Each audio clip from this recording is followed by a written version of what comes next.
So let's get more parochial and dial it back to Michigan.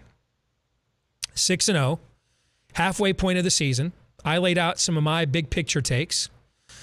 The emotion after the game Saturday night, I don't remember the last time we saw that out of Jim Harbaugh. Didn't see it even during the 2018 revenge tour. Maybe we saw some of that in 2016. In some respects, 2016 to me seems like that was another program with another head coach. It's been kind of Jimmy on Quaaludes for the last 4 or 5 years. That was as giddy as I can ever recall him after a game. I think it's because, I mean, we've had more talented Michigan teams than this one. I don't recall one since he's been the coach that has taken one punch to the mouth and come back, let alone multiple ones and come back to win. And they did that here. I mean, Nebraska came back 3 times in that game, and Michigan answered every single time. So I think that there's clearly, we can say that we still don't know how good this team can ultimately be, but clearly the culture issues here, let's start there. I think we can clearly say the culture issues here have been fixed to some degree. Is that fair? I think it's fair, but I also think that those cultural issues were overstated. And I made that argument a number of times during the offseason that I thought that they were overstated. We were blowing a 2-4 record, and maybe some outside noise, we were blowing that out of proportion. They did make 7 coaching changes, Mark. So clearly Michigan didn't think the culture issues were completely overblown. Fair point, but I still think it was overblown because that's what we do. We tend to go to extremes. I try to keep it somewhere more moderately in regards to my perception and thought process of teams and coaches week to week. I do think that this is a really good football team. And if Ohio State does not take off as they're showing signs of, that this Big Ten race is going to be epic, especially on the Eastern Division side. And I cannot predict that Michigan's going to be a Big Ten champion, but I believe that they have the fight, the drive, the talent. They have all the components to make it an intriguing race in November between them, Penn State, and Ohio State, with Michigan State probably left on the side. That brings us to personnel. I think the big question on offense moving forward is the quarterback spot. So right now, you look at analytics, Michigan is number 1 in the country in fewest momentum-killing plays on offense. Meaning when you combine penalties, turnovers, and missed assignments, something like 3% of Michigan's plays are momentum killers. That's an incredible number. On the other hand, Cade McNamara, his grade was 44.3 from Pro Football Focus on Saturday night. Former Michigan quarterback Devin Gardner, I watched a video breakdown. He broke down the All-22, and I mean, he was pretty brutal. And he pointed out numerous missed throws, pointed out how he overthrew Mike Sanders still on that one touchdown, so he had to make an all-star catch. And then that he should have walked into the end zone. He had his guy beat by 5 yards. Instead, he's got to make a circus catch, and then we settle for a field goal on that drive. That should have been a touchdown. And I think you and I both think 17-0 at halftime is a lot more mentally difficult to recover from than 13-0, because if you just get one touchdown, you think, hey, right back in this, right? And so I love the young man. I love what he said after the game Saturday. He said, hey, previous Michigan teams I've been on would not have won a game like this. He's right about that. It's clear he's a leader of men, but it feels like we're heading to some kind of Alex Smith, Colin Kaepernick point of diminishing returns here, doesn't it? That eventually either he can take a step forward physically, or you realize that you just can't leave the points on the field. That it's clear he leaves on the field, and you've got a 5-star sitting there, and he ain't doing you any good just sitting there, right? What do you think? I think that I would like to know from the typical Michigan fan what their goal is, what they think the realistic goal of this team. Is this team going to gun for a national championship? Then he's not going to pull it off, because what we've seen over the last 6 or 7 years is that you need, in this day and age, an elite quarterback to win a national championship or to win a college football playoff game. To get there, in what we are seeing take shape in the Big Ten, is going to be some kind of quagmire of 10-2 teams beating up on each other, unless Ohio State separates. Therefore, Cade McNamara could possibly be good enough to get you to a Big Ten championship game and win it. because there are no great quarterbacks in this conference. I agree. And yeah, I think he can go 10-2. I think that could happen. Yeah, I think he could go 10-2. Yeah. And Steve, the type of quarterback play that you're outlining, it's going on all over the nation among top teams. In some respects, you could, but this is why this is so hard, Mark. I could spin that the other way. It makes perfect sense that, hey, this guy's got the intangibles you're looking for, the leadership you're looking for. It's not a great quarterback year. Hell, 10-2 might win the East. Everybody might be 7-2, or that at least gets you in a Rose Bowl or a major bowl, and that's a great bounce back.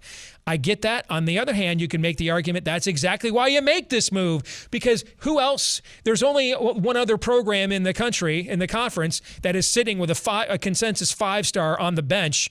All right, and the difference is that is that actually McCord was a 5-star too, I think. So you had a couple of them on the bench, so this is exactly why you make that move. Because this gives you a ceiling that no one else other than Ohio State in the league has, right? I mean, you can spin that decision both ways. That's why I think that this has to be you serve no wine before it's time.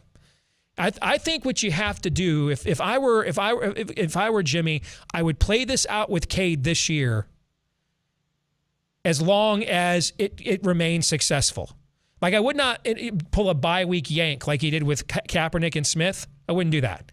I would play it out until Cade makes it obvious that his ceiling has been exhausted, and then I would make the move. You see what I'm saying? That's what I would do. So if they're losing to Michigan State by 10 points at halftime, you're going to make a move. You make the move then, right then. 17-7. Yes. Okay. Yes.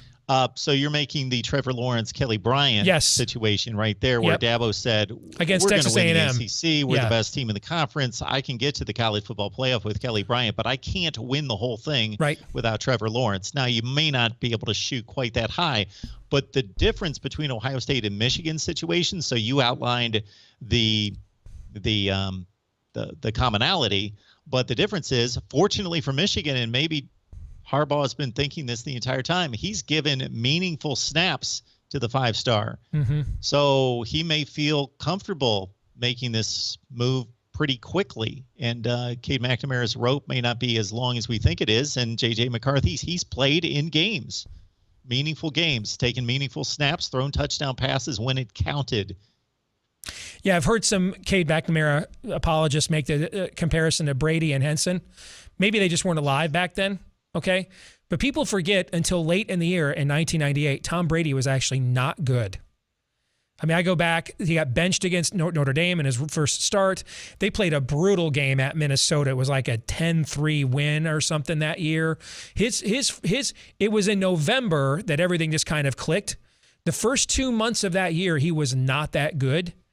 And I had no issue at the time at all with mixing him and Drew Henson in, because it was really not clear who should be the starter. Now, in 1999, he got a raw deal. He was phenomenal that year, all year long. From the opener against Notre Dame, the comeback that he led, until the comeback against Penn State, the Orange Bowl. And so, if Lloyd could go back and replay that 99 Michigan State game, he probably doesn't bench Tom Brady for Drew Henson and just leaves Brady in the game the whole time.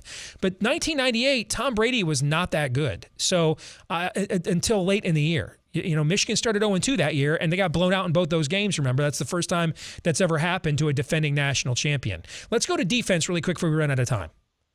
Because I love what Mike Macdonald has done, but we have seen two opponents now at halftime realize we cannot go downhill against this defense. So we're going to make them play laterally. And with a lot of misdirection, a lot of, gimmicky kind of spread offense, bubble screen, draw it up in the dirt, dirt bike kind of offense stuff.